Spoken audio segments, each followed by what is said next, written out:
Đây đây đây đây đây.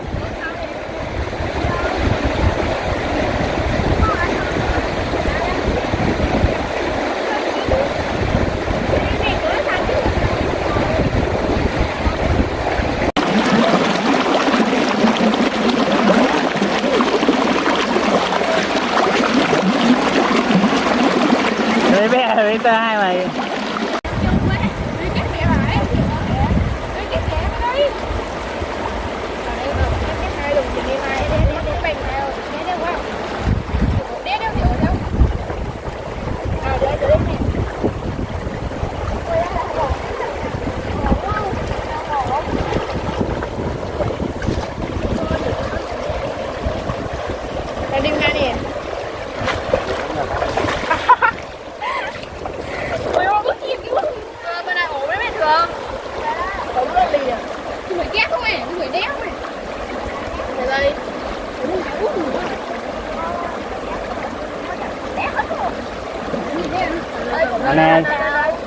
Anh này đi Thanh An này.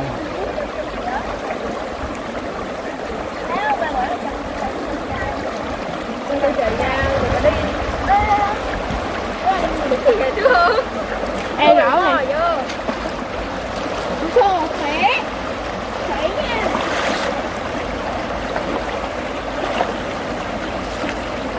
Hai cô là được cuối cùng nha. Sợ gì á?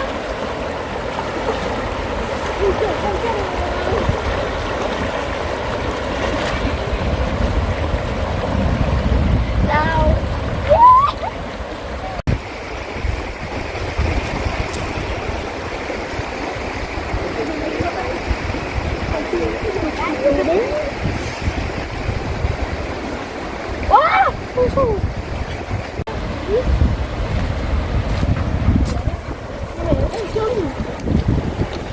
Đâu quá to rồi.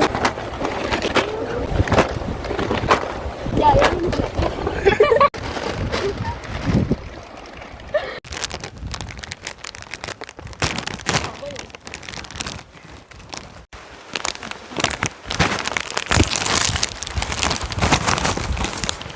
Người ta nhìn.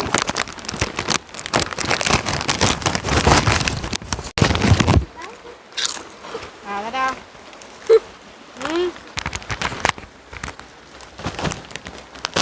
Mình muốn nước nào kìa anh. Mày xem.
Nước